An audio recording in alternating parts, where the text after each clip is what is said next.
अस्सलाम वालेकुम अज़ीज़ तलबा तालिबात। मुकालमा यूट्यूब चैनल में आप सभी का खैर मकदम है। अगर आपने इस चैनल को सब्सक्राइब नहीं किया तो सब्सक्राइब कर लीजिएगा, बेल आइकन पर ज़रूर क्लिक कीजिएगा। तो चलिए, आज हम एक नया मज़मून लेकर आपके सामने आए हैं।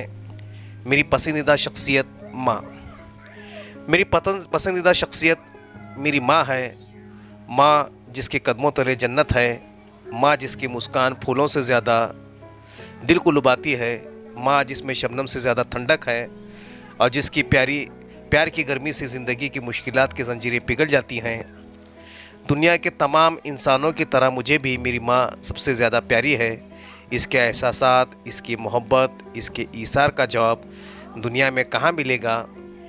इंसानियत की वो पनाहगाह कहाँ होगी जो माँ के आंचल में मैसर है। मुझे याद है वो रात जब मैं बुखार में तप रहा था और दर्द से सर फटा जा रहा था। मुझसे ज़्यादा बेचैनी मेरी माँ के आंखों में थी, जैसे वो ज़बान हाल से कह रही हो कि बेटा, अगर मुमकिन हो तो तेरा ये दर्द भी सिमट लूँ। नन्हे बच्चों को जब देखता हूँ कि लोग उस वक्त नफ़रत से मुँह फेर लेते हैं जब वो पाखाने से फारिग हुआ हो या सर्दी से उसकी नाक भरी हुई हो, लेकिन ऐसे में माँ उसके बच्चे को अपने कलेजे से लगा लेती है, उसको पाक व साफ़ करती है, हाथ मुंह से धुलकर गद्दी से जैसे खिलौना बनाती है। चश्मे तस्वीर में उसको भी ऐसा ही पाता हूँ और माँ का वो गर्म अपनायत का घेरा अपने वजूद पर छाया हुआ महसूस करता हूँ। मेरी निगहदाश्त तरबियत में भी उसकी शफ़क़त हाथों से हुई है। सच्चाई, अखलाक, दयानतदारी, ईसार व कुर्बानी, ईमानदारी, बहादुरी, मज़लूमों की मदद जैसे जवाहरात को मेरी माँ के किरदार का हिस्सा बनाने की सही कर रही है। मेरी निगरानी व हौसला अफजाई जैसे उसकी ज़िंदगी का मकसद हो। लालच, बुरी बला, झूठ, ख़यानत, जुल्म और इन तमाम चीज़ों से नफ़रत की फितरत उसकी तरबियत का नतीजा है। माँ, सलाम तेरे खुलूस को। माँ, तेरे खराज तहसीन तेरे ईसार को, तेरी शफ़क़त व मोहब्बत को ने मुझे खुदा के वजूद पर ईमान कामिल को मुस्तकम कर दिया है। पैगम्बरों और वली भी तेरी गोद के पाले हुए हैं।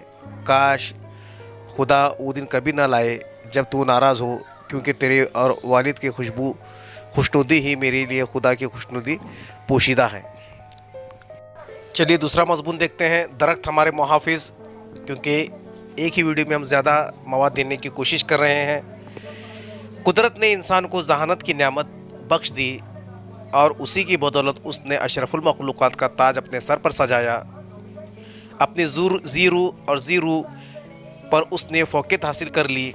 इसी तरह जहानत ने उसमें तजस्सुस, तजुर्बा और तजुर्बे के खू डाल दी। नतीजे के तौर पर साइंस नामी देव बोतल से बाहर आ गया। ये देव उसके लिए रहमत भी है और जहमत भी, क्योंकि इसी साइंस की बदौलत ज़मीन का माहौल मुतज़ल्ज़िल हो रहा है।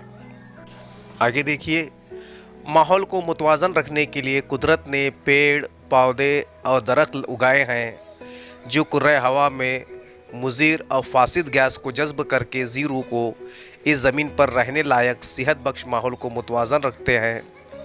साइंस की दरियाफ्त के मुताबिक दरख्त भी जानदार हैं। इसमें नमू पाई जाती है जो कार्बन डाइऑक्साइड जज़्ब करके ऑक्सीजन गैस खारिज करते हैं।